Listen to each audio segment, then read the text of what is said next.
Hey again, everybody. So, hope you guys had a great Thanksgiving. I had a good one. That's why there was no upload last week, as I was visiting family. But today I want to talk about the quote, "Love the hand that fate deals you, and play it as your own," from Marcus Aurelius.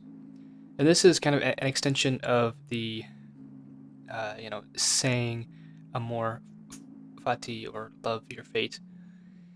And I like how Marcus says it, though, that we should deal it as our own. And I had thought of this because I was doing a little bit of reading over the break. I'm reading another book by Haruki Murakami. I'm currently reading Killing Commendator. And there's a passage in it that I wanted to read. It says, let's see, "The most frightening thing isn't death. The most terrifying thought is that I might have to live here forever. Once you think that, the terror makes it hard to breathe. The walls close in on you, and the delusion grabs you that you're going to be crushed.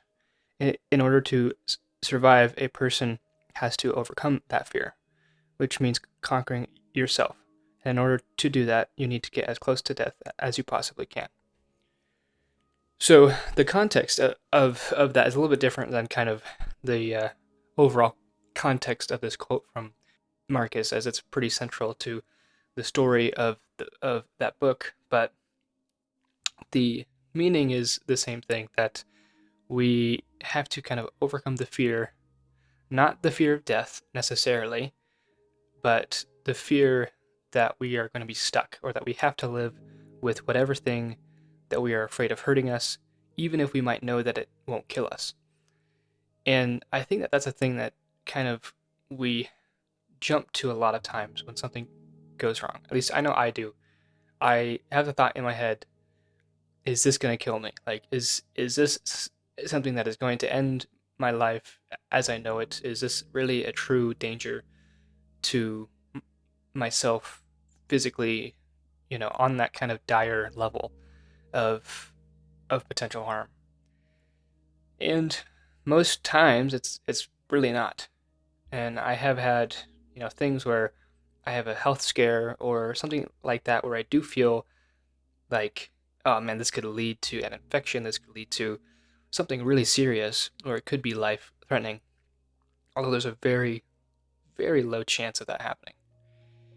And it really gets us into perspective of how much we might overreact to things sometimes. And so to love the hand that fate deals you is to accept that those things are going to happen. And instead of it becoming a fear, we play it as our own, as what are we going to do next with that new information. So, for example, today is the day that I got back from visiting family. And I had class today. Well, we had a flight today at about, I think it was like 5:30, and we needed to get to the airport early. So we had to leave my home around like 2 a.m. So I got up at like 1:30. I pretty much didn't sleep at all last night, and got up, went to got ready, went to the airport, chilled there until we could board at like 4:50, and then had to wait for the plane to take off, and then got back here. And we got back, and I was absolutely just exhausted. And I took a nap, and I was supposed to have class at noon. I set an alarm for like 11:20. It goes off, and I'm like, all right, I gotta get out of bed. And I don't really have a memory of what happened, but I did not get out of bed, and I just kind of passed out again. And then I woke up at like 3 o'clock, which was an hour after my class was over. And I'm just like, oh, like this is finals week. This is like, I have to attend class, or else I'm not gonna know what the plan is for our finals. And so I have this quick panic and dread of, I just completely ruined my chance of having enough time to get my finals done, as they hadn't assigned all of the information yet. And I was just freaking out, and I started to message other people in my class, and I was like, what did they go over? What's the whole plan? How are the finals going to work? Luckily, I do know pretty much the whole plan now.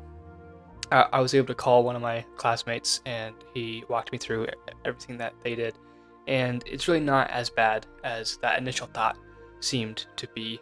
And so that was just a good experience of reminding me that I am quick to panic on a lot of things. And that panic isn't helping me in any way. That disdain or apprehension to this hand that fate has dealt me was too quick and was very assuming that everything was going wrong, when really nothing really was. I just needed to find out, what I had missed out on. So it really wasn't that big of a deal. And I can always message my teachers. There's always other ways that I can do it.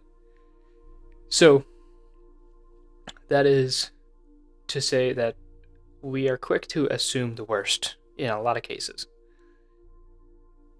And sometimes things will be kind of the worst at the very start of it.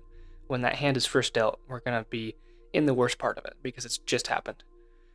But give it some time, give it some thought, and we eventually come to a point where we're not even thinking about it anymore, because we've already thought through it and we already have a plan for what the next step is. And I see this happen time and time in my own life and in my friends' lives and in people close to me, where something happens that derails the first plan, and it's kind of a scramble to make a new plan. But that new plan usually isn't as hard to work out as we initially make it seem to be in our minds.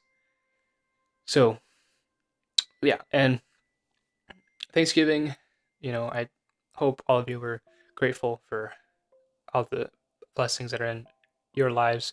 I definitely felt that as I was home with family, and it was a good break just to be home, kind of unwind and relax and kind of unplug from school and kind of just forget about that stuff for a little while. But I'm happy to be back. I'm pretty excited about finals. We actually have some pretty cool projects. I get to make a animation of pretty much whatever I want to, so I'm kind of brainstorming some ideas for that. We're wrapping up a few game design things, and yeah, so it's all pretty fun stuff. And honestly, I couldn't be happier that I'm doing what I am doing. So yeah, but that's all I have for you guys for today. So I'll see you in the next one.